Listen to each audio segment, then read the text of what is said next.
জীবনের প্রতিটি সকাল শুরু হয় নতুন নিয়ম দিয়ে এবং প্রতিটি সন্ধ্যা শেষ হয় নতুন অভিজ্ঞতা দিয়ে। বইয়ের পাতা মানুষকে যা শিক্ষা দেয়, জীবনের পাতা তার থেকে অনেক বেশি কিছু শিখিয়ে দেয়। নিজেকে খুশি করার চেষ্টা করি, লোকেরা কি দেখতে চায় তা আমি অনুমান করতে চেষ্টা করি না। সবাই তোমাকে নিয়ে ঠাট্টা করুক, তোমাকে নিয়ে হাসুক, তোমাকে নিয়ে কারোর কাছে অবজ্ঞা করুক, তাতে তোমার কিছুই হবে না, কিন্তু তারা যেন তোমাকে থামাতে না পারে। কারো কাছে মন খারাপের কথা বলার চেয়ে হাসি মুখে আমি ভালো আছি বলাটাই ভালো। আত্মসম্মান, এর থেকে বড় আর কিছুই নেই। কেউ তোমাকে একবারের জন্য ছোট করলেও তাকে চিনে রাখো এবং তার থেকে দূরে থেকো, কারণ প্রয়াস পেলে সে একই কাজ বারবার করবে। বিশ্বাস আর নিঃশ্বাস অনেকটা একই রকম, একবার চলে গেলে আর ফিরে আসতে চায় না। এখনের যুগে ভালোবাসা আর বিশ্বাস বলতে কিছু নেই, সবই অভিনয় আর স্বার্থ। অপেক্ষা জিনিসটা সবাই করতে পারে না, আর যারা অপেক্ষা করতে পারে তাদের ভালোবাসা কখনো মিথ্যা হয় না। মানুষ যখন প্রশংসা করে তখন খুব কম লোকে তা বিশ্বাস করে, কিন্তু যখন কিনা কারো বদনাম করা হয় প্রায় সবাই তা বিশ্বাস করে না। যেই বাড়িতে জন্ম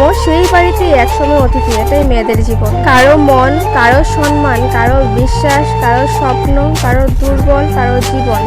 দয়া করে এসব নিয়ে কখনো মজা করবে না। খারাপ সময়টা হয়তো অতীত হয়ে যায়, কিন্তু মানুষের খারাপ ব্যবহার কখনো অতীত হয় না। যদি কেউ তোমাকে সন্দেহ করে তাহলে দুঃখ পেও না, মনে রাখবে সবাই সোনা বা হীরাকে সন্দেহ করে, যেটা কিনা আসল কিনা, কিন্তু কেউ লোহাকে সন্দেহ করে না। কখন কার দরজায় কাকে দাঁড়াতে হবে তা ভগবানই ভালো জানেন। অতএব কোনো মানুষের সাথেই অমানুষের মতো ব্যবহার করা উচিত নয়। সম্পর্ক চলাকালীন নয়, সম্পর্ক ভাঙার পর বুঝবে কার কতটা প্রয়োজন ছিল।